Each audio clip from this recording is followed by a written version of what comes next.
Testing, testing. Here. Yeah, set. All right, hi guys. So just a couple of quick announcements. So homework 2, part 3, the GPU portion. So some of the instructions are already up. Just a heads up that it's a 3-parter. You need to get accounts from a different machine that actually has GPUs on it. So you need to go get accounts on Exceed. Again, instructions are on the website. And then you need to put those usernames that you just created onto a spreadsheet, and then we'll give you access to the allocation, and then you can get started on the supercomputer. Okay, so just a heads up about that, because it's going to require a little bit of legwork before you actually get started. So just keep that in mind, and make sure you plan for that time. Great. Any questions about that? How long do the accounts last? They last for a year. Yeah, but we're probably going to go through and process those, and get ready for next year's class after the end of the semester. Yeah, and there's usually not all that much allocation time associated with them. So I know sometimes there's a little bit left in the account and people do use it, but it's, yeah. Okay, great. So yeah, I think, high level message, just because you're not through the MPI part or even the OpenMP part, go ahead and get your account because you'll need it later, and then you can worry about how to program GPUs when you're ready to start that. Okay, any other questions? General questions, anything? Okay, so I'm actually forging ahead, and I'm going to talk about a new, kind of our last programming model that we'll really talk about in detail, I think, and that is partition global address-based languages, or PGAS languages as they're called. Specifically, I'm going to talk about one called UPC++, which is actually a fairly new language. It's still under development, and so you will need this for homework 3. So just so you know, this is something that is important for the homeworks. And let's see, so I showed this slide earlier when we were talking about, I guess I talked a little bit about data parallel programming models in lecture 3 maybe, and you've heard Aiden talk about shared memory programming models, so in particular OpenMP. You've heard also, let me animate this actually. You've also heard him talk about MPI, specifically the send-receive style. Of course, there were collective communication operations also in MPI, which I kind of put in the data parallel style, although it is all part of that message passing framework. It has both send-receive, so what I'll call two-sided message passing, and it also has collective data parallel style collective operations. So. Let's see, I guess ideally you would all have been working on the MPI part already, so you'd have some intuition about how hard or how easy the 2 different programming models are, but you all have some experience with OpenMP at this point, so that will hopefully give you a little bit of intuition about this.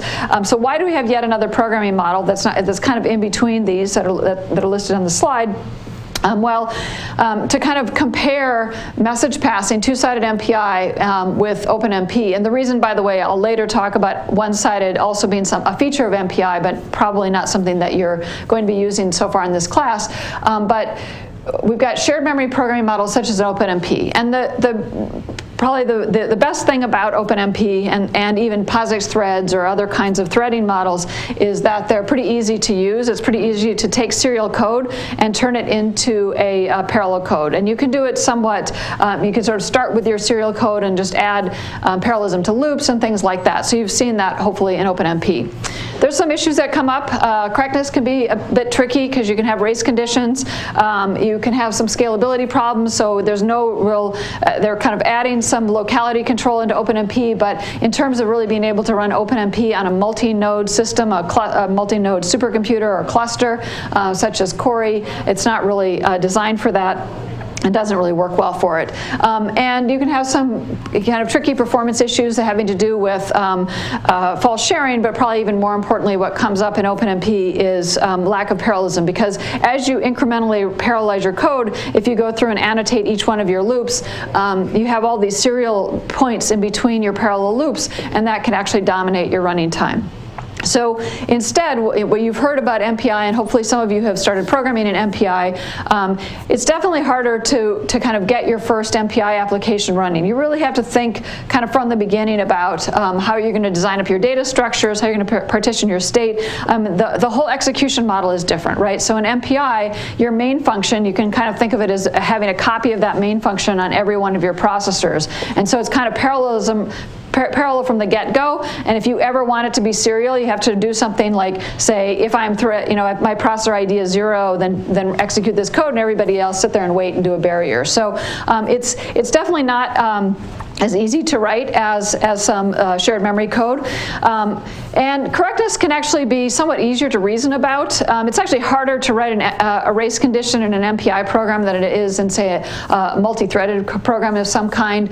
And especially, unless you start using some of the non-blocking send and receive features, that's where you can get into some problems with data races. Scalability, it's essentially unlimited. That is, that the way you've specified the program, if you have enough parallelism in your application problem, there should be no reason that you can't run it on an enormous machine. Now, in practice, there are things that come up having to do with how much memory is allocated inside of MPI and things like that. But it's essentially, the model itself is really very scalable.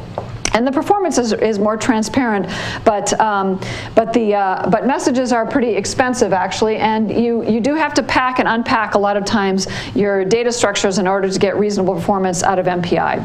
So I want to though really talk about this ease of programming issue, because for a lot of applications, in fact a lot of things that Jim talked about in the Sources of Parallelism lecture, where you're really going to decompose your domain or your matrix or whatever into distinct pieces and mostly work on it locally, MPI is actually a pretty good match, but there are some problems for which it's actually quite awkward. And just to give you an example of something to think about, imagine you're trying to compute a histogram. So we've got a large stream of words, and we're just trying to count how many of the words have a certain, say, pattern in them, or just for the simplicity on this slide, we're just going to build 26 buckets and say how many words start with A, how many start with B, how many start with C, and so on. But imagine we actually have a much larger set of buckets than the 26 of them, and they're spread out over lots of processors. Okay, so each processor owns a chunk of these buckets, and each processor also has a stream of these words that are coming in, and you have to figure out what bucket to put it into. So you look at that, and you look at, say, the first few characters, and you send it off to whatever processor owns that substring at the beginning. Say owns the string starting with C or some more complicated substring. So the problem is now you can send it as a processor. You can write, say, a send operation, but that other processor doesn't really know when to say receive, right? So to anthropomorphize a little bit, it's sort of that there's nothing in the code that says, oh, something is coming into my histogram bucket right now, and so I need to say receive at that point. And so that's kind of the fundamental problem that comes up in trying to write two-sided message passing code, or in trying to write this as collective communication code, is you're doing something on one side, but the other side doesn't have any information about the fact that its memory is going to be changed. Either it's going to be or it's going to be read, so either read or written. And so so this kind of awkwardness of saying receive leads to what we call a one-sided style of communication and this partition global address space model. So here's our cartoon that you'll see a few times in this lecture and probably many other places if you look on the web for PGAS languages. What are the characteristics of this global address space or partition global address space languages? Well, the first one is that it is a global address space. So what does that mean? That means that a single processor can directly read and write the memory of another processor. Okay, so our little cartoon picture down here, each processor has some memory, which actually the white part we'll call the private address space, the yellow part is called the global part of the address space, and it can have, P0 can have a pointer here, it's a pointer G, which stands for global, that's pointing to another processor's memory. Okay, and without asking that other processor, say processor 1, to send some data back to it, it can read the data or it can write the data. Okay, so that's what makes it a global address space, is the ability to directly name and address variables that sit in another processor's memory.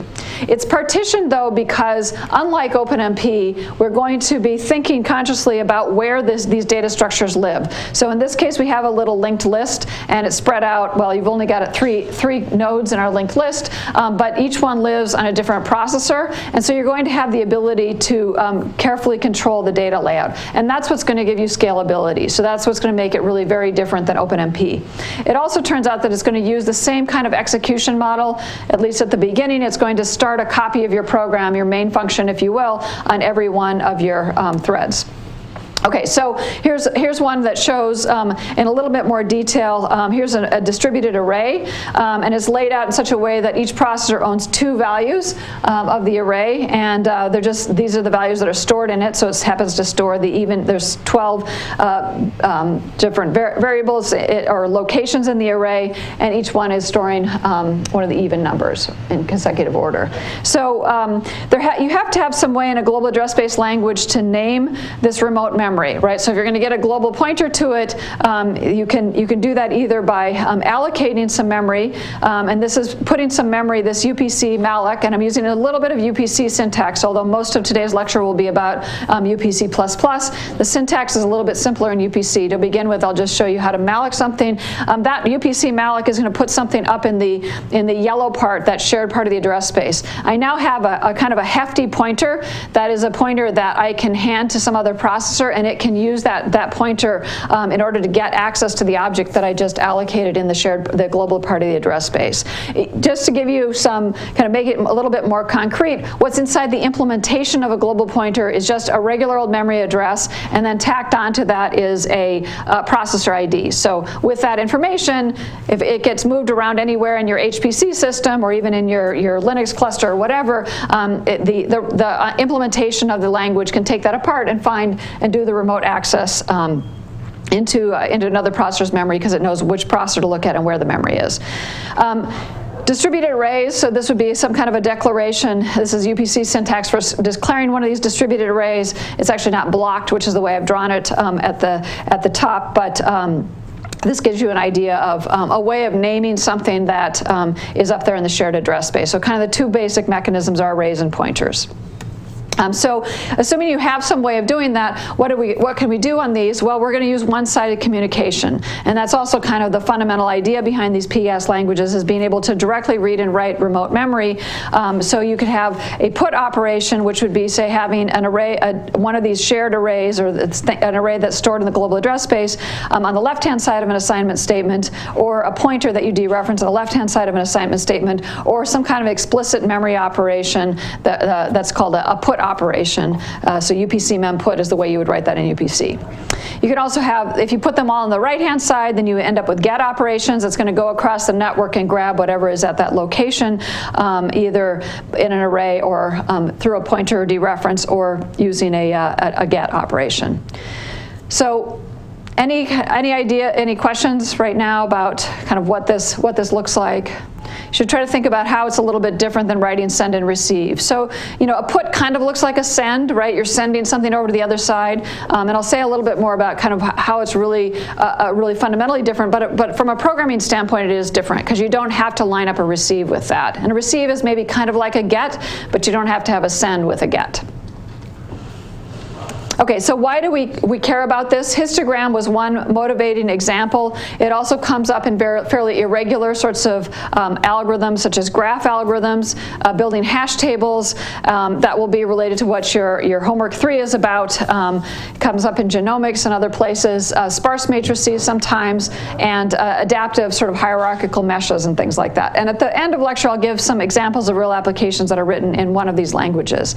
But aside from this fact that we've got applications or algorithms that may require some kind of asynchronous access to remote data, either a read or a write operation, it's also the case that this one-sided communication actually exposes up to the programmer really what the hardware is doing at the lowest level. And so what this means is that most hardware actually has the ability to directly write into a remote memory location without asking the processor on the other side to help. And I'll show a picture of that in a minute. So this means we can get much lower latency for small messages. So if you're only sending 8 bytes around, something that's fairly expensive to send around across your network, but still going to be faster than if you try to send it as an MPI message, which requires a matching receive and things like that. You can inject messages really quickly into the network, and you can get higher bandwidth, therefore, for medium-sized messages. So very large messages, it kind of doesn't matter how you send it, as long as you're actually as long as you're eventually, have an efficient implementation for sending the later parts of that message. But for smaller messages, the software overhead can be substantial. And so you really want to minimize the software overhead. So let's make that a little bit more concrete with this picture of a 2-sided message and a 1-sided message. So let's say that this is a let's see, a send operation. And so what does a two-sided message look like underneath, inside of MPI? Well, there's a whole bunch of stuff in it that I'm not showing here, but the critical thing is there's some data that you're sending as part of the send message. That's the thing the user said they wanted to send across the network, and there's a message ID associated with that. And that message ID, when that goes across the network, obviously there's got to be something also that tells it where to go, but that's kind of true in both of these. But that message ID, how does that get processed on the other side? Well, it goes across the network, and it turns out that that message ID says something about how to match it up with a receive operation. That receive operation is executed in the CPU on the other side, right? That CPU on the other side is running the same kind of, or MPI program, and at some point it says receive, and so it has to figure out that this receive matches with this send. And you can have, of course, messages coming in from multiple processors. You can also, if you're using various asynchronous kinds of send operations, you can have multiple send operations, even messages coming in from the same processor. So somehow they have to get paired up. And what does that receive operation do? That receive operation says, here's the address in memory where to put that data payload when it comes in. And so the information about where the data is supposed to end up in memory comes from the receive operation. It doesn't exist on the sender side. It exists on the receiver side. And so it requires some kind of message tag matching and things like that in order to figure out where to put it in the memory on this side. So fundamentally, it requires some information that only the host CPU has. Now, if you've started optimizing your MPI code, one of the things that you might do is pre-post your receives. You can post your receives early, and that will make the address of where to put it in memory available to the MPI implementation, so that by the time the message comes through, it can directly write it into memory. But it still has to get some information from that table. The other thing that happens, and this can be both good and bad depending on what kind of algorithm you're trying to write, is there's a synchronization implied by a receive. When you say receive, at least if you're not using one of the non-blocking kinds of things, an asynchronous one, then you know as soon as that receive completes, or through some other mechanism in MPI, that the message has actually been delivered, okay? So let's compare that to a one-sided message. So in a one-sided message, we've got the same data that we're sending over to the other side, but we've got an address instead of having a message ID. So an address is something physical that means something in the memory system. So a network interface, there's a little piece of hardware sitting on the other side that's kind of talking to the network, and it can take this data as it comes up, looks at the address first of all, and immediately writes the data into the address in memory. And that's called an RDMA operation, so a remote data memory access operation, and that's the way all of these network interfaces actually work. And even in networks that you see around, InfiniBand and other kinds of things, you're going to see RDMA support in the network. So what this put operation does is there's no synchronization. Okay, so that put can get written into memory, and now if you need to know whether or not that data has been written in memory, it's going to be your problem as a programmer to figure out how to synchronize that. And so that will make it a little bit more cumbersome, but it also means that you don't synchronize every time you do a send and receive, so you can aggregate them together or whatever. You will still find that in practice in these PGAS languages, in fact, one of the things you'll probably look at in homework 3 is trying to aggregate some amount of small messages together. So I'll show you some performance numbers of kind of from micro benchmarks, but you'll still find that the access time is although it's better than an MPI, it's still a little bit it's still too slow to just send 8 bytes around if you don't absolutely have to. So this is the latency, so the amount of time for, I believe this is a round-trip message for just between one pair of processors. So it's kind of the best case, so there's no contention or anything like that or congestion in the network. And here's the MPI time. Notice this is a log scale, and this is the GasNet time. GasNet is the underlying communication layer that we will use in the UPC++ implementation. It's implementing that one-sided communication using the RDMA mechanisms in the hardware. There are other implementations, by the way, of these languages that don't necessarily use GasNet, but that GasNet is the one that was built here at Berkeley and Berkeley Lab. Okay, so what about bandwidth? Well, you know, eventually you should be getting, if you're varying the message size here, so eventually you're getting up to a message size where both of them should hit the same bandwidth. It turns out MPI is a little bit lower. There's something maybe a little bit funny going on in the implementation here, but maybe for some reason it's seeing some congestion, but they get pretty close to the same level. This is now a linear scale. But there's places in the middle where there can be actually a substantial difference between the performance of a put operation and the performance of a send-receive pair of operations. So even more dramatically is the performance on an InfiniBand system at Oak Ridge. This is the Summit Dev system, which is their latest GPU system that's not yet in production, but their development system. And so it's InfiniBand cluster with NVIDIA GPUs and IBM Power 7s, I think. That's what it's got. So this is these two are different MPI implementations, and the red light up here. This is throughput bandwidth, so this is up is good. So you can see that here for these kind of medium-sized messages, so 4K bytes of data, 16K bytes of data. These are not huge messages, but they're also not 8-byte messages, right? So there is a difference down here even in the really small messages, but you'll find that. Maybe the more surprising thing is there's a difference when you get up to here. It's something where you've packed a reasonable amount of data together. It'll still go faster. This is called the flood bandwidth test, and so what we're doing in this particular test is sending messages out one after the other as fast as the network will accept them, and that's one of the reasons that you see these differences in the performance is that the software overhead of GasNet, because it's using this RDMA mechanism pretty directly, is lower than a send and receive, which has to go through some stuff to build the message and then figure out how to put together the message ID, take the message ID apart on the other side, and things like that. Okay, any questions?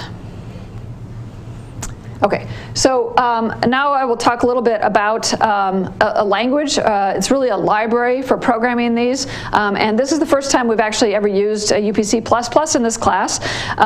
So this project is, UPC++ is an effort led by Scott Baden and Paul Hargrove up at Lawrence Berkeley Lab, Amir Camille, who actually probably once TA'd this class, certainly took this class, did the slides and the examples for it. So I worked on an earlier version of UPC++, but I've not worked on the latest one, and I'll talk a little bit more about some of the things done with both UPC, which is a C-based language, and UPC++ a little bit later. Okay, so here's our simplest program. Here's Hello World in UPC++. So first of all, UPC++ programs are C++ programs. So you'll compile them with a compiler. In fact, at NERSC, you need to use the GNU compiler because it's using a bunch of fancy template stuff that doesn't work in the Intel compiler. So you'll just compile them with the G++. But you're going to link in the GasNet library for communication, and there's a bunch of other stuff that the UPC++ developers have put into this kind of language that will make it easier to write these programs than if you're writing directly in GasNet. They kind of start out initially, and it'll get more complicated, but as a single program multiple data model, and that there's a rank, a set of ranks or processes, if you will. You can probably think of them as being one per core, although you don't necessarily have to run it that way, but it's going to kind of look like MPI, and that you take your main function, every one of your processors gets a copy of that main function, and they'll all run it together, but they may take branches at different points in time. So there's nothing forcing them to be synchronized, but they are going to kind of all start at the same point. Unlike in MPI, then we're also going to look at some ways of doing remote execution, which will create some kinds of a more complicated execution model than just this basic SPMD model. And they're going to use the GasNet model, as I said. So here's the code. Now, I know some of you, when we did the initial survey for the class, aren't that familiar with C++. Hopefully, you'll see just a little bit of it in here. So there's some syntax that you'll have to deal with that if you may not be familiar with, if you're more familiar with C, for example. So it'll come up here, for example, in the I/O. This is the way you do basic I/O in C++. So most of the stuff, the blue stuff, is all just regular old C++. So what are the things in here that make this Hello World different? Well, this is the the way you write my processor ID, just as you could in MPI. This is being written in, you ask for my rank me in UPC++, which is written UPC XX. And so that just says kind of in the stuff that's all defined as part of UPC XX, use the rank me function. You do have to initialize and finalize similar to MPI, so you have to sort of tell it when you're inside of UPC++ regions. So init will set up the runtime system, and finalize will close down the runtime system. Okay. All right, so a little bit of let's see. Should have done this before, but a little bit more about C++, these different PGAS languages. So I worked on both an early version, so Split C, which David Culler and I worked on a number of years ago, 15 years ago, I think, C-based languages. So we had a little compiler here called Split C. And there were a couple of other projects, one of which kind of either were looking at the same kind of ideas at the same time and came up with similar ideas, AC and PCP, and so that led to a language standard called UPC. And there's still a group of people that work on the UPC kind of standards interface, although it's not a very large group, but there are people that across the country and a little bit internationally that look at this UPC standard and define the latest standards.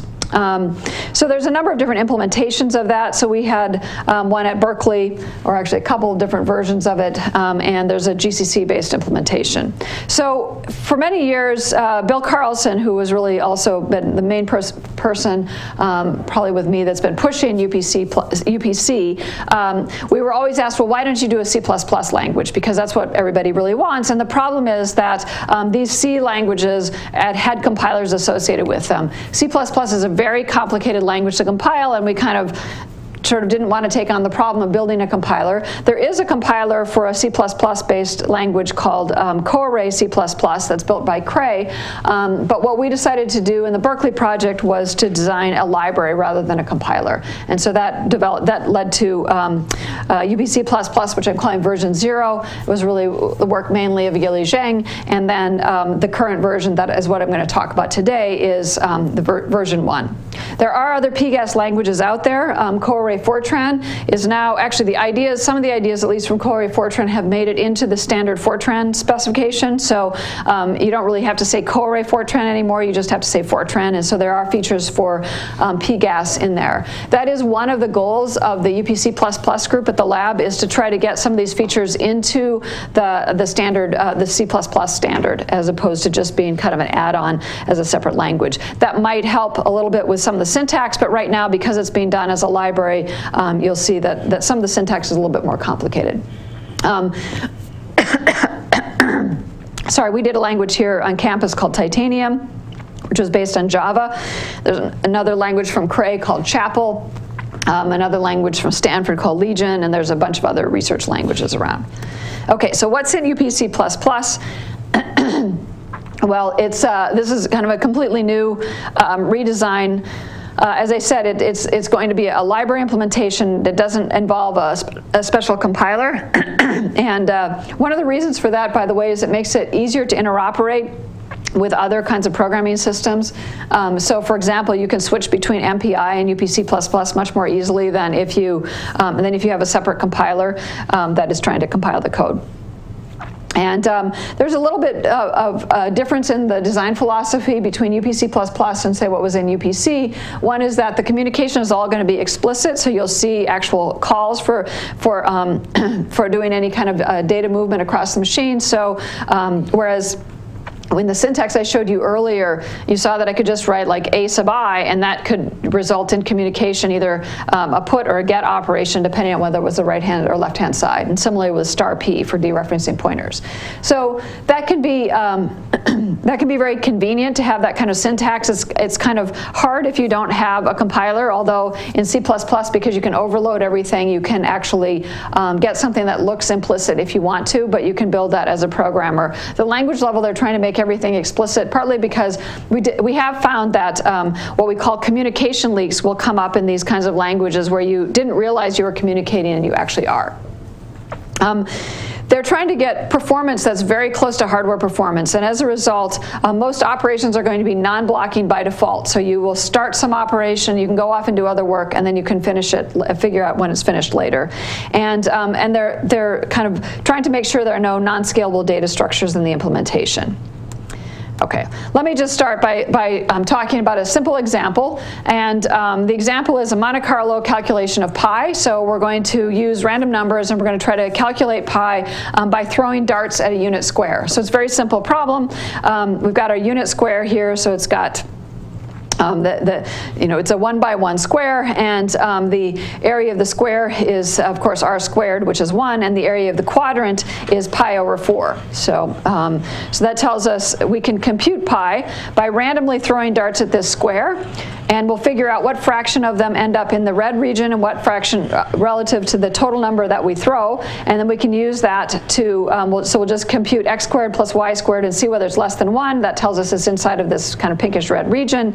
And then once we've thrown a bunch of darts, we can look at the ratio of the points inside divided by the points, total points, and get that, and use that ratio, multiply it by 4, and that will give us our estimate of pi. So the more darts we throw, of course, the better estimate we're going to get for this value. Okay, so here's our pi code in C++. And this is actually doing this is kind of a stupid parallel program in which each processor is throwing darts at that unit square, but they're not combining their results together at all. But this is kind of just going to let you see a kind of a slightly simpler, a slightly more complicated example program than Hello World. But there's kind of nothing interesting going on here from a parallelism standpoint. So just to kind of look at this code for a minute, we've got some variables here that we're going to look at, declare. Hits is the number of times that one of our darts ends up inside of the circle, or the quarter circle, and trials is the total number of darts that we're throwing, and then we're going to estimate this with pi. So we've taken a variable, a value from the user, which is just parsing this argument, and that's going to be the number of trials, so that's the total number of darts that we're going to throw. Each processor in this case is going to throw that same number of darts. So now we check for my rank. I'm going to seed my random number generator, so this is a little bit of code to give me a good random number generator, and make sure that each processor is using a different sequence of random number generators by putting your by seeding that random number generator with your processor ID, because otherwise you would, if you say seeded it with 0, they'd all end up with the same sequence of random numbers, and it wouldn't be very helpful. And then we're just going to go through and try compute. We're going to have a function called hit, and I'll show you that in another slide. And then we're going to use this to let's see. I think I should have. Whoops. Done some of the animations here. So then we're going to go through this loop, and we call this hit function, and that's going to return either 1 or 0 depending on whether or not we're inside of the circle. And then at the end, print out our value of pi. And so we've got our UPC code that does the initialization and the finalization. We've got the rank in there just to see the random number generator. Okay, so there's the helper function. I won't read through this all. We've got an extra include up here to include the UPC++ stuff. And this is the function hit that is just calling our random number generator twice, calculating whether x squared plus y squared is less than 1 and returning either 1 or 0. Okay, so just a serial piece of code. And there's a little bit of, let's see. So now, in order to turn this into a more interesting parallel pi program, we need to understand a little bit more about how you declare private and shared memory inside of UPC++. So normal C++ variables are just going to be allocated down here in the white memory space, kind of the usual memory space. So you can think about these as your regular old C++ program is running along. It declares variables. It can allocate. It can call malloc or new, actually is the way we do that in C++. We also have variables that get declared just locally, so stack variables. All of those are sitting in the private part of the memory space, and so other processors don't really see them, and they don't have anything to do with the parallelism. But if we want something that is going to be shared, then we allocate it using this special new underscore. And I should say that I maybe should have written it out here. This should have been written UPC XX : new underscore, which is a special kind of new function that is going to give us new memory that's sitting up here in the global part of the address space. I think from now on, we're going to drop the UPCXX qualifier, which we can do by declaring that we're in that namespace, UPCXX. Okay, and here we also just say, give me a global pointer to some memory that's allocated on my rank. So it's going to be in this vertical slice someplace if I'm rank 0, or this vertical slice if I'm rank 1, but it'll be up here in the yellow part. And then I can have but a regular old variable like int mine is still going to be sitting down here in the private part. And so in this global pointer, the pointer itself is private, so that there was nothing that said that that pointer got stored up in the shared part, but the object that you allocated, the new thing, did get allocated up here. And you can see that we have also initialized this by putting the putting the rank in here. So that's what the values are in there. Okay, so this gives us a little bit of ability to generate some shared memory. Now, UPC++, as I said, is going to try to make everything non-blocking. So any kind of expensive operations, any kind of remote operations are all going to be non-blocking operations. And so what we'll do is we'll underline anything that's a blocking operation, that is something that is waiting for something else to complete. I'll show by underlining it here, so you can tell that those are potentially at least more expensive things if whatever you're waiting for has not yet completed.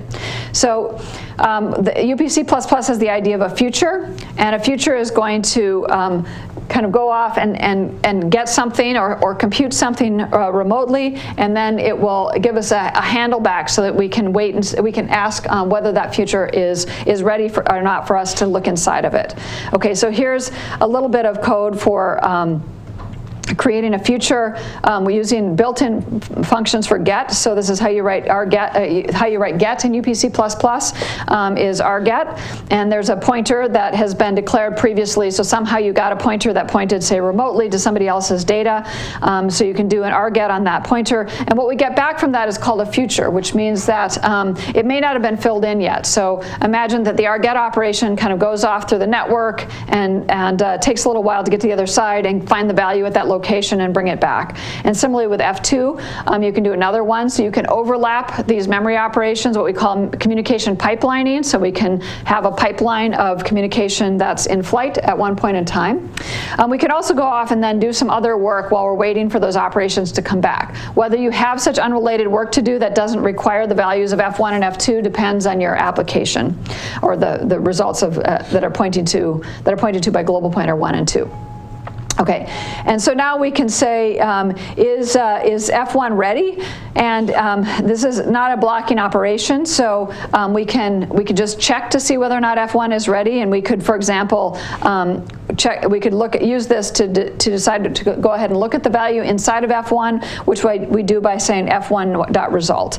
But since we probably want this to actually succeed, this will fail if the data is not ready. What we'll actually do is a wait operation on F1, and that will make sure that F1 is actually back and ready before we do the before we say get the result out of the promise. So you can think of one of these futures, as kind of a box that's put around some value, and we can't peer inside the box until it says that it's ready for us to peer inside of, until we've either waited on it or we've done a ready operation on it and it has succeeded. Okay, so we have our get operation that I showed you in that example. There's also a remote write operation called our put, and there's other versions of it that I'm not going to talk about here, but you may end up wanting to use in your homework that involve things like running some function on the other side to notify the other side that your data is ready. In fact, one of the things that we found this was kind of the experience of UPC, that in a bunch of applications that were written in UPC, is the notification, because it was kind of like a shared memory model, was that you did a put operation, and then the processor that executed the put could wait for that value to come, could wait for the put to be completed. And so with that, you could always make sure that your data eventually got to the other side, but the other side didn't directly get notified that the data was there. So an our put that has some ability to notify the other side is going to be closer to a send operation, right? So now we're getting into a semantics that's closer to send. What you find in practice is that you want both of these. Sometimes you want one that synchronizes remotely, sometimes you want one that synchronizes locally, sometimes you want one that doesn't synchronize at all, what we'll call sort of fire and forget things. There's also support for doing rput and rget on non-contiguous values in memory. So if you have an array and you want to take all of the value at the even indices, there's a support in UPC++ for doing an rput or rget on that. So you can do what's called a gather or a scatter operation by doing an indexed one. You can also give it a set of indices at different places in, say, relative to some offset of some big array. You can say I want to get location 3 and 16 and 24 and 92, and you can get that also by in these rput and rget operations. And these are especially useful, especially the strided ones, when you're doing some kind of multi-dimensional kind of code. You say you've got a 3D grid and you want to shear off a slice of it and get a copy of a slice of it remotely. The problem is that in some of the dimensions, that's not going to be a contiguous chunk of memory, and so that's why you'll use these strided operations. Okay, so how do we use this? These kinds of features now, these non-blocking puts and gets, in kind of a shared memory style, but use it to actually compute a single better value of pi rather than have each processor compute its own value of pi. This code's got a little bug in it, which you will hopefully see. It's pretty obvious in this particular version of the code. And so what are we going to do? Well, first of all, we're going to divide up all the trials evenly. So rather than having trials be the number of darts each processor is going to throw, it's going to be the total number of darts thrown by all of the different ranks, all the different processors inside of the code. There's just a little bit of ugly arithmetic to get that number to work out. Then we're going to take a pointer that is allocated on thread 0, or rank 0, I should say, broadcast that to all the other processors, and I'll say a little bit more about broadcast in another slide. We will wait on that broadcast to complete. So we've underlined once again the wait operation just to make it clear. Now this is something that's probably fairly expensive, especially if you're running on a huge machine with 1,000 processors. So we wait on that, and what we get back is a global pointer. That's pointing to that chunk of memory, that integer object that's sitting on rank 0. Let's see, so we do our same random number generator seeding and things like that. Now we go through for all of the trials that this rank is supposed to do. I'm going to use an extra variable here so that I read the old value of hits. So we'll do an rget. So that's something that is a variable that's sitting on thread 0 once again. We'll then add 1 to it or not add 1 to it, depending on whether or not we had a successful hit, and then we'll put that value back in the container. Okay, so let's see, and then we've got a barrier here. So let's see, so what's the problem with this program?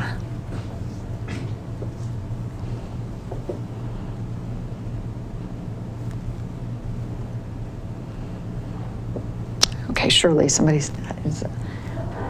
It should be kind of obvious. We've got all these threads, all these ranks, and they're all trying to modify this one variable. Yes? No? All right, so there's, yes? Race condition to modify the hits. Right. So there's a race condition to modify the hits variable, and this code used to be written when I did it in UPC. I just did it with a ++ operation, so it was not so clear that it was a data race. But here it should be clear that I'm separating the read from the write. So this processor does a read from a remote value, and that can take a while, and then it locally computes, throws its one dart, and it either increments that value or not, and then it writes it back. And so in between that time when it did the read and the write, let's say that it was adding 1, or actually even if it's not adding 1, it's going to write back either the old value or the old value +1. You can have 2 processors that are both simultaneously reading the same value, both incrementing or not, both writing it back, and you'll throw away your updates. And of course, if you've got a lot of threads, you can get a lot of updates that are going to be lost. Okay, so now we'll need some better synchronization. And there's a barrier, which you've already seen in this code. The barrier works just like it does in MPI, in the sense that a barrier is going to wait for all of the different threads, all the threads to get to that barrier point in the code. Okay, so they're running along. They may have gone down different branches, but once they get to a barrier, they have to wait for every other thread to get to a barrier. It doesn't have to be the same instance of a barrier. You can have an if with a barrier and a then a barrier, and some threads can go down the different branches, but once they get to a barrier, they'll have to stop and wait. There is keeping with the spirit of UPC++ of making everything non-blocking, barriers can be quite expensive, right? So if you're running on a machine with 10,000 cores or something, that barrier, although it's being done as a reduction kind of tree, so it's going to be some kind of a logarithmic cost across the machine in order to compute the barrier, to figure out that everybody has reached the barrier, it can be slow because some processor will not have reached the barrier yet. People, we talk about this in, say, cloud computing, if you're familiar with that, with a long tail problem. So you've got some processors that for whatever reason are running slower than others. So these can be fairly expensive. And so one of the things that you can do is to do an asynchronous barrier, which returns a future, and then at a later point wait on that future. So why does this make sense? Well, it only makes sense if there's some computing that doesn't require that you're through the barrier, that all the threads are through the barrier. So the first one, the async, barrier async, says I'm ready to go into the barrier. So I've written, for example, all of my data that needs to be written, but I'm going to go off and I've got some other work that I can do while I'm waiting for everybody else to reach the barrier, and then you do a wait after that. Okay, so that's kind of the spirit, and we'll see this non-blocking idea come up in other areas as well. I also showed you an example of a broadcast. Right now, UPC++ has a pretty limited set of collective communication operations, not nearly as many as are in, say, the MPI collectives standard, but then again, a lot of applications can be written with a small set of collectives. So these are all asynchronous, similar to the second barrier that I just talked about there. So you can do a broadcast that sends a value from some designated sending rank to all of the other ranks in the system. And so here's the slightly more cumbersome C++ syntax for that, but it's a broadcast operation. It takes in a value and an integer, which is the rank of the one that's designated as the sender. It's the one that's doing the broadcast. And the rest of this is more stuff to make the asynchronous work because it's got a future in the return and so on.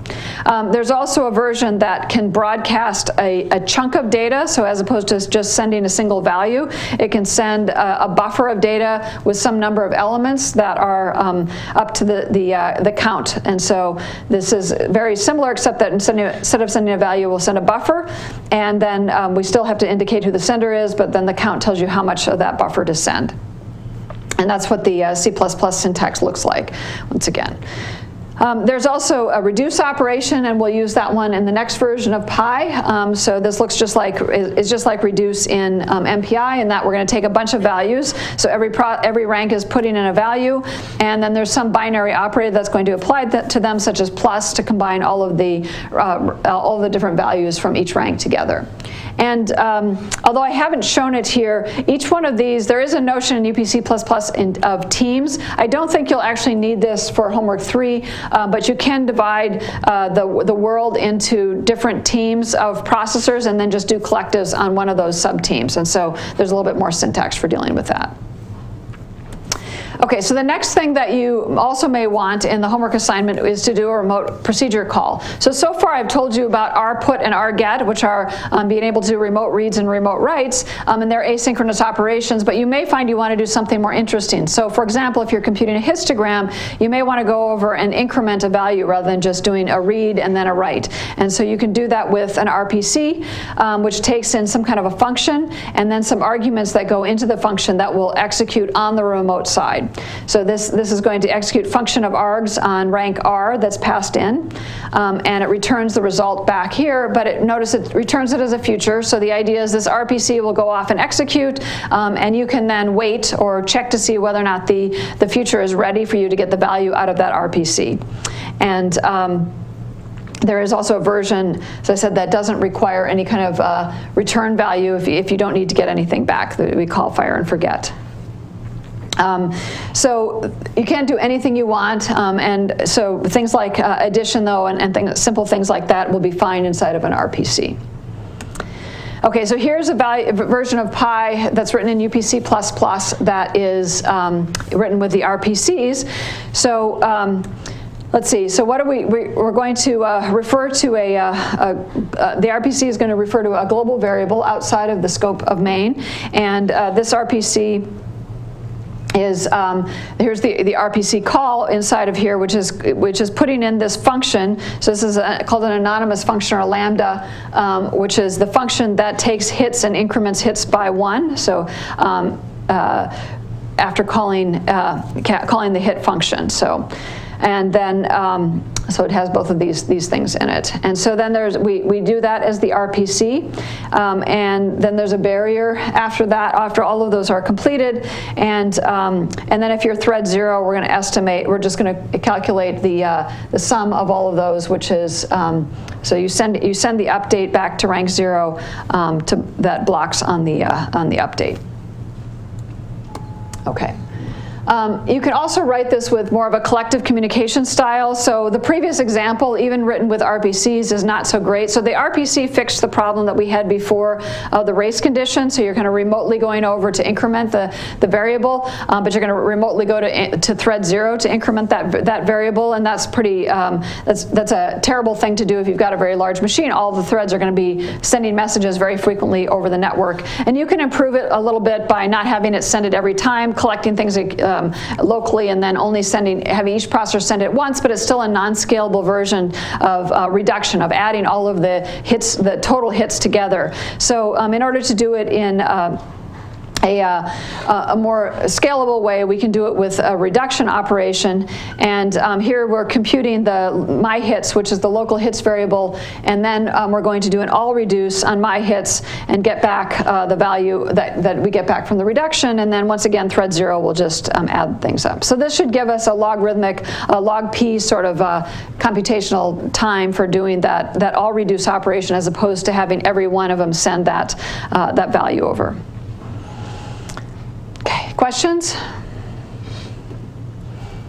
Okay, so so far in UPC++, I've told you about how you build a distributed, a set of shared objects by doing one of these new underscore things. We can allocate something in the shared space. I can take the pointer and I can broadcast it to other processors, which will give you the ability to all share one of those things that's in the shared space. But I haven't really done anything about arrays. And so, and this is an area where actually I think there's room for class projects to define more usable user interfaces over these distributed data structures, but here's the basic mechanism that UPC++ provides. What we found in a lot of the applications is that were written in these other PGAS languages is a lot of times people just wanted to build a complicated data structure with a piece of it on every processor, and then some kind of a table that allowed you to get to all of the different pieces. And so that's what UPC++ built in to the language, which is called a distributed object. So there's one instance of every on every rank of a team, so you can kind of ignore the word team if you want to right now, since we haven't really been talking about teams. But because there's a universal team, which is the team of all ranks in your application. So here I've got some class mesh, which is some maybe complicated data structure, and it's got a constructor in it, and it's got some other methods and so on in it.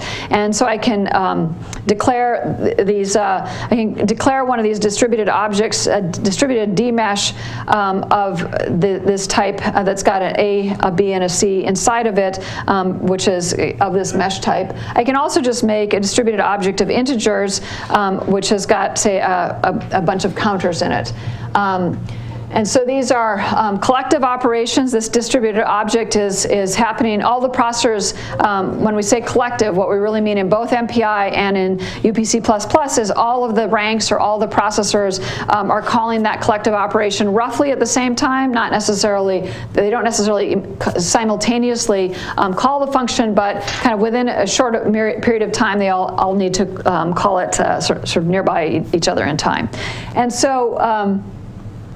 So let's see, when you've built one of these things and you've built a distributed data structure in which there's some state on every one of the processors that can be a little bit different, but there's the ability to then access them remotely, which is done with this RPC operation. And so this is saying that I want to, I can go through and get a remote access. I can then do, like maybe the counter example is a little bit easier to read here. I want to do a fetch on this counter from a particular other rank. So I can go off and get, it's very similar to what I did with the rget, except in this case I'm using fetch because it's a distributed object type, a dist object type, and so it's going to go and get the value that's at that dist object. I can also go over and do RPCs on things in these dist objects, which is going to be common if they're complicated data structures. So here's, I think, our last version of Pi, which is written with a distributed object version, which kind of looks like a shared array. This is one of the ways of another way of fixing the race condition. So we're going to have each processor, each rank update a separate counter. So we built that little counter type in the previous slide in the dist object int. And so this is an all hits. It's now an array, really. You can think of it as an array with one value, one integer per processor, and they're all going to just update their element that has, that is the array element that they have a local affinity to. So the one that they created themselves, that integer value, will be updated on every iteration of the loop as you're throwing darts. As after everybody's done throwing darts, you do the barrier, and then if your rank is 0, you can go through and in this case, you can fetch all the values from all the other processors, wait for those values, each of those fetches to complete, and increment hits. So this is, once again, it's much more scalable than the thing where you're doing increments on every one of the dart throwing, because you're doing all the dart throwing locally and then doing something at the end. It's still a non-scalable implementation of the hits, so we would, rather than the reduction version, which was logarithmic. But this gives you an idea of how you use these kinds of distributed data structures that are a little bit more general than just having, say, a single shared object.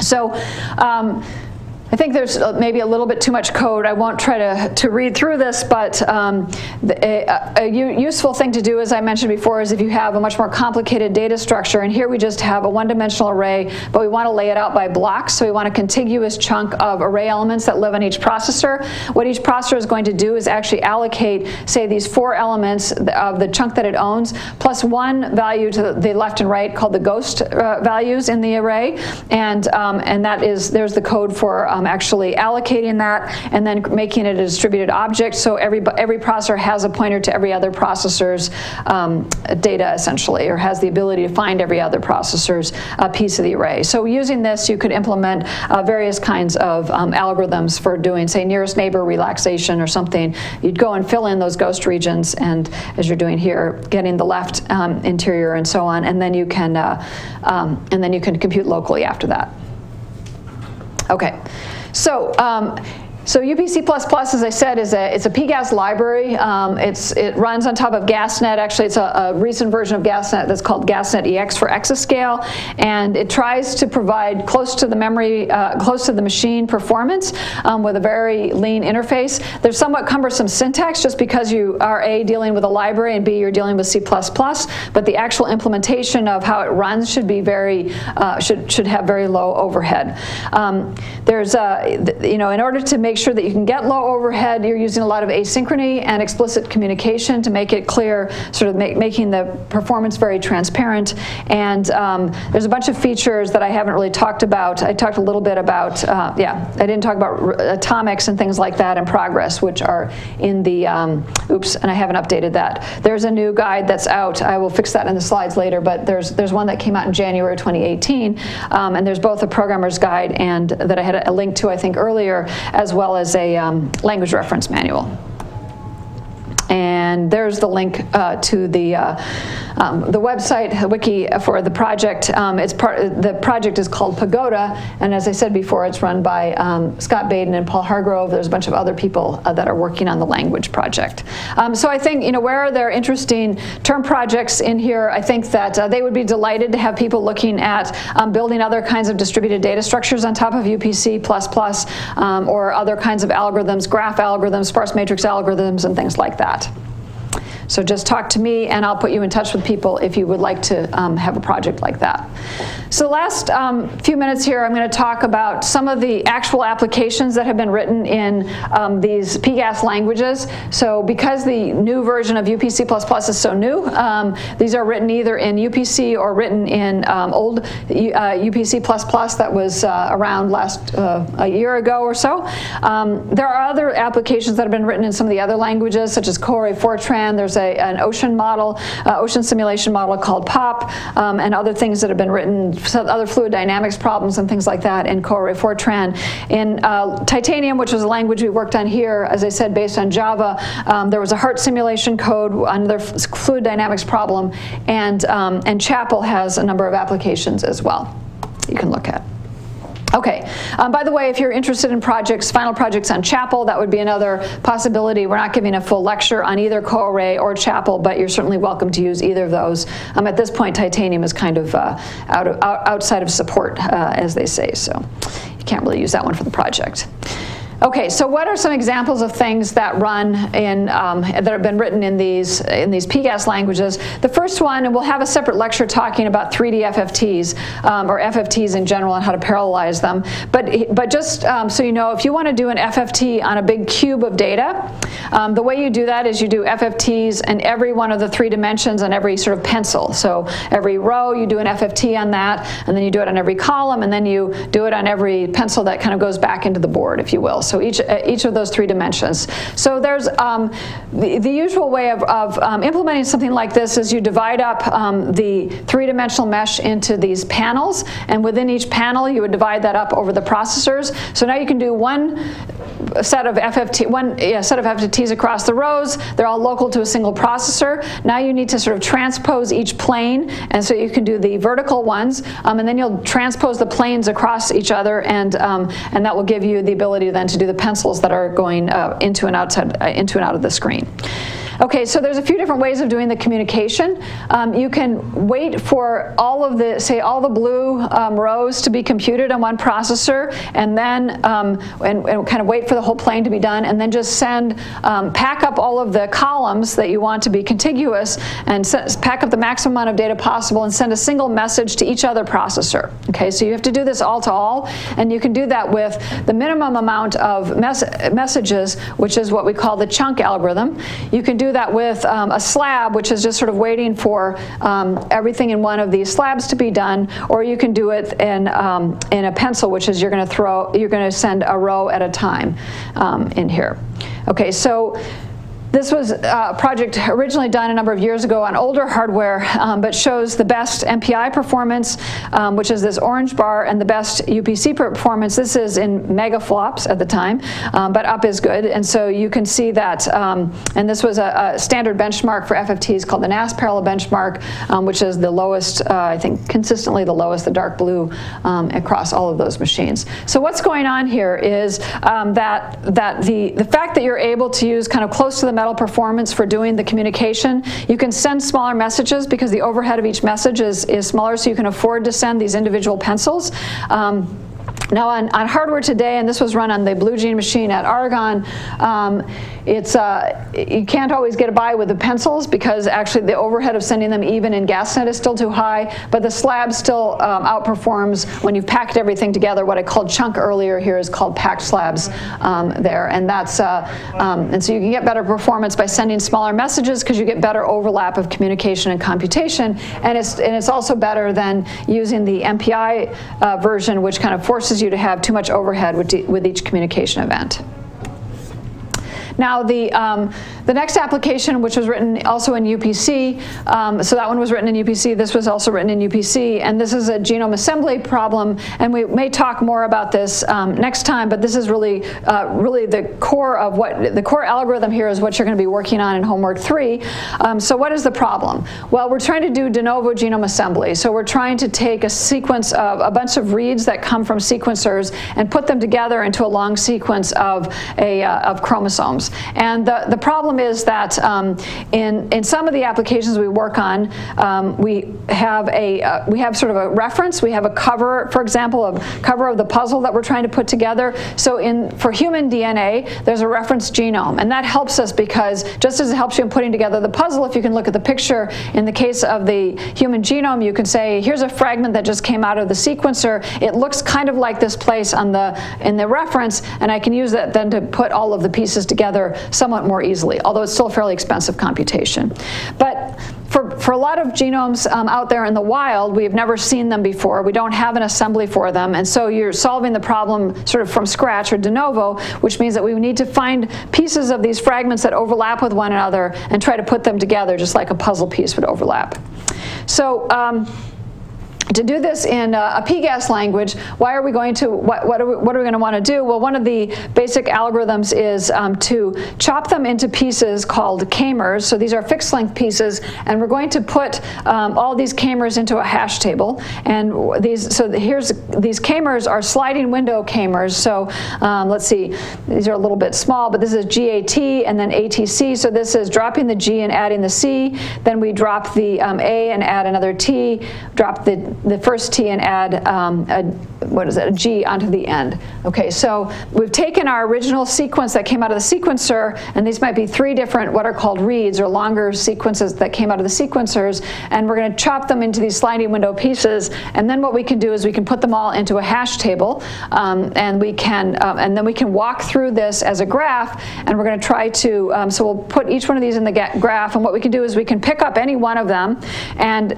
try to add ACT or G onto the end of it, look that up in the hash table, see if we find it, and if we do, then we know that that we can connect those 2 things together, and from this we can get a longer set of contigs, what are called contigs, that we did out of the original sequencer. So now we can get a contig here and a couple of different contigs over here. It turns out, well, yeah, the actual algorithm is a little bit different from this, but we'll give you an idea, a little bit more description of it in the homework assignment. But the basic idea is we can build a table which has got, which takes a string, the value they're going to hash on, which is this k-mer, and we can put these values into the hash table. We're actually going to store the left and right characters that we saw in the original read when we were taking that k-mer out. So that'll be the value that's stored in the hash table. So what does this hash table look like in a PGAS language? Well, in this case, it's an array of linked lists. You can use other data structures in here, but this is just to make the example sort of simple here. And so we store in each one of these buckets a list of key value pairs. So we've got our k-mer value and our extension, let's say the right extension that's stored here. So you can see hopefully from this is if I start any place with any one of these in the hash table, any k-mer that happens to be stored in it, I can look at that, figure out what the right extension is, slide it over, compute another k-mer, hash that, and look it up in the table. The problem is that these tables become huge, and a lot of these genome assembly codes were actually written to run on shared memory machines, but we want to see if we can run larger examples than would even fit on shared memory and also use the computing power of a much larger machine. So we'll build this in a PGAS language. And kind of like the histogram example that I started with earlier, hopefully you can see why it's a little awkward to write this with send and receive, because when you're inserting or looking things up in the hash table, the other processor, its code may be going off somewhere completely unrelated to the fact that there's a lookup or an insert operation coming in. So here's some scaling numbers. I won't go through all the different pieces of the genome assembler. This has other things besides what you'll be writing in the homework, but we can run this on fairly large numbers of processors, so 15,000 cores, and that was running on the, I think that was running on the Edison machine, so the older machine at NERSC. And it's a lot faster than some of the other assemblers out there. So these are some of the competing assemblers. This was actually the code that we started with called Miraculous, and we're now running, several, I think, 100 times faster than this high-performance version of Miraculous called HIPMER. And this is HIPMER running on 960 cores compared to a couple of other parallel assemblers that also run on distributed memory, but it's a lot faster than they are. And here's running on a larger number of cores. You can't really see it there, but it runs in 4 minutes. So you can do a de novo assembly of a human genome in 4 minutes on 20,000 cores, and this has perhaps implications for clinical use of de novo assembly as well as, although oftentimes you'll do those by assembling with a reference. I think I'm going to skip this one and go into the next couple of examples. So the next one is a completely different problem, and this has to do with taking simulations and combining in observational data. So this was actually a student who I think took this class, Robert French. He actually did this project in another class on parallel languages that I was teaching, where we were looking at PGAS languages and other things, and he worked with a very early version of UPC++, the old UPC++. So what did he have? He was doing seismic modeling, modeling is trying to reconstruct basically the structure of the Earth's crust. And in order to do that, so he's running kind of simulations of what happens when a wave, so a seismic wave, sort of goes through different mediums, and then using the observations that you see from actual seismometers around the world to reconstruct what the subsurface actually looks like. And so a lot of this is a forward simulation problem, but you are taking in this observational data and you're comparing the observational data to the simulations. And it turns out that the observational data kind of comes in, it's not necessarily laid out in the way that the simulation data is. So this application was written in Fortran with MPI originally, but the matrix assembly piece, which is where they're taking in data from this observational data and trying to build a big, huge matrix from it, what you're doing is taking some data and, say, spreading it out over some sub-matrix of the matrix in a strided way. So it's not necessarily a contiguous chunk of that matrix. And this matrix originally in the code that he had was sitting on a single node, so it was easy to kind of take all this data in and assemble the matrix by overwriting the pieces of it, but then you were limited in the total size of the matrix that you could solve. So what he did was he built a distributed version of this, this matrix and the matrix assembly code using PGAS, using UPC++, and then they were able to actually do a much larger simulation they'd done before. So he didn't rewrite the entire application. That was one of the other advantages of using UPC++, is it was pretty easy to interoperate it with Fortran even and MPI. And then they were able to conclude this, something about the hot spots underneath the Earth's surface that actually generates these volcanic islands, such as the Hawaiian Islands and things like that. So it was the first time they were able to tie these together. So actually doing new science by using these kinds of algorithmic and language ideas. And there's some performance numbers. Once again, it's running on 12,000 cores on the Edison machine. So a computational chemistry algorithm called Hartree-Fock is important in a lot of different application areas. Well, in these computational chemistry problems, it's one of the algorithms that's in a popular computational chemistry package called NW-Chem. It is kind of inherently load imbalanced, and it has a big, huge matrix that is too large to fit on a single node. So you'll distribute it similar to the updates that you're doing in the seismic problem. You want to assemble this matrix by taking some local array, local matrix, and then writing it over some subregion of this distributed matrix. But because of the sparsity of this matrix and other computational issues, you actually don't lay this out in some nice uniform way. And so we take advantage of the fact that you can have these fairly flexible, complex distributed data structures and still do these update operations inside of the array. And so David Ozog, who was a summer student at the lab, did this with a number of the UPC and C++ people, along with Jeff Hammond, who's at Intel. So let's see, there's some scalability numbers from it. It also runs up to, let's see, 98,000 cores, although you can see the performance is starting to level off in both these cases. So these are a couple of different problem sizes, a smaller one and then a larger one that starts up here. And so it scales quite well, even up to 49,000 cores. It kind of really starts to level off. And there's a couple of different algorithmic versions in there. So here's another problem that this involves a hierarchy of these three-dimensional meshes. This is a adaptive mesh refinement problem, a block-structured AMR problem, and this is where you've got these blocks at different levels of a hierarchy, and you're trying to compute things like where is an overlapping region between these blocks, and then use them to update ghost values either at the same level of the hierarchy or different levels. And this was also done with UPC++ and gave some speed up over the MPI code.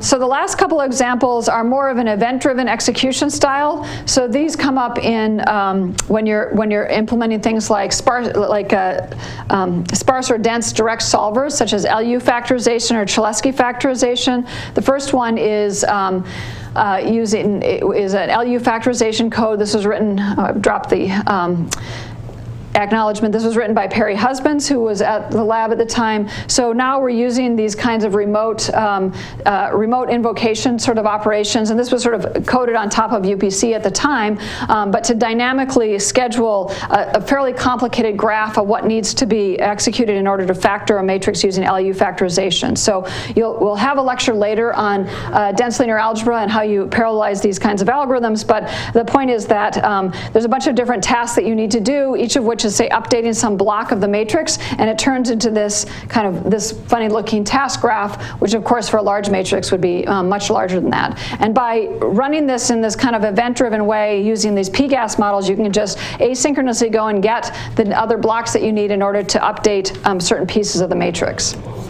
And in a sparse version, this is an implementation done mostly by Matthias Jacqueline at the lab, looking at a sparse Cholesky factorization, also using this event-driven style. In this case, it was using UPC++. And there's some speed-up numbers from the sparse Cholesky. So I think the one last thing that comes up in these PGAS languages, I'll just say what the data structures often look like. So this has really inspired the distributed object type or dist object in UPC++, which is you want some complicated sort of data structure. And I've drawn my shared part of the address space with a corner in it just so that I can make it fit on a screen.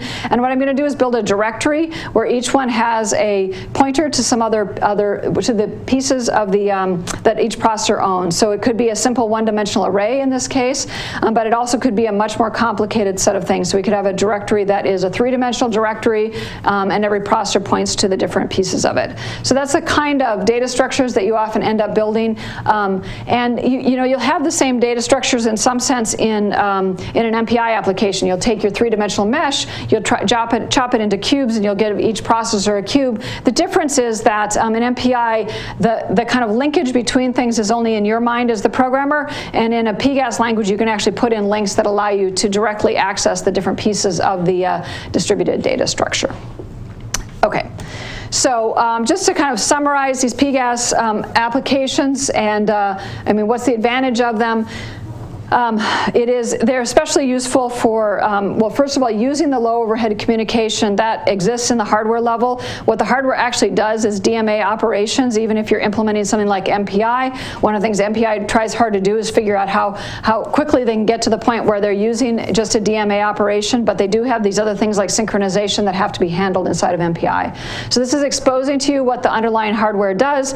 It's especially useful for things like fine-grained updates. So for example, the hash table construction, latency sensitive operations. I didn't really talk about this, but when you're walking through the chain of k-mers, it's really a latency sensitive problem. You look up one thing, and then you say add another character to it. You hash that, and you need to look it up remotely. And before you can go on to the next thing, you need to look up something else. That is not done with any overlap right now, but there may be ways of improving that. But you are in a kind of regime where you really care about the latency of the network, the round trip time to get across the network. There's kind of task graph-based algorithms, such as the sparse Cholesky algorithm. I didn't really say much about the work stealing, so dynamic load balancing that goes on inside of Hartree-Fock, but that is another place where it can be easier in a PGAS language to do work stealing because you can kind of put your work into a pool that every processor has easy access to through a global pointer. And these kinds of irregular matrix assembly seems to come up pretty frequently, both the seismic application and in the Hartree-Fock application. And this all-to-all communication comes up in the FFTs. That one, by the way, was a surprise to us, I would say, when we realized this many years ago now, when we first assumed that the places where these PGAS languages would be most useful would be things that have very fine-grained communication and are very latency sensitive. And what we realized is that because you can, in one of these things where you're doing an all-to-all, you're really limited by the bisection bandwidth of the network, if you recall, when me talking about that. So the total amount of data you can get from every processor to every other processor. And it turns out that that's more efficient if you can send kind of smaller messages and you can send them over a larger period of time by doing better overlap of communication and computation. Okay, so just a couple of practicalities. Here's a little bit of information about how to use UPC++ on NERSC. I did have them install the updated version over the weekend, so there is a standard implementation of it, so you don't have to install it yourself. There is information in the programmer's guide about downloading it. If you want to download it and run it on your own laptop, you can certainly do that, although obviously you'll want to run at NERSC in order to look at scaling. But if you want to do development locally, you can go ahead and download this. You can get a version of GasNet. You'll need a version of GasNet as well, and you can either kind of not use parallelism so much or only use threaded parallelism on your laptop. I guess I didn't say this explicitly, but one of the other advantages of these PGAS languages is it really maps directly onto the hardware primitives in the shared memory model, so it kind of gives you an OpenMP-like programming model as well as distributed memory, and so it can actually perform quite well on shared memory as well as programming, as well as performing well on distributed memory. So, any questions? Okay. So you'll get the homework will be handed out probably on Thursday. I think you probably don't need it for a few more days since I think you're working on homework 2. For those of you who might have come in late, be sure that you go look at the part 3 for homework 2 and go and request an account, because you need to get an account on Exceed machine for the GPU part of the assignment. And then once you've got that, you need to put your name on a list, and then we will go ahead and give you some allocation, some hours in order to do homework 2 part 3. So be sure you do that, even if you're not done with part 1 or part 2.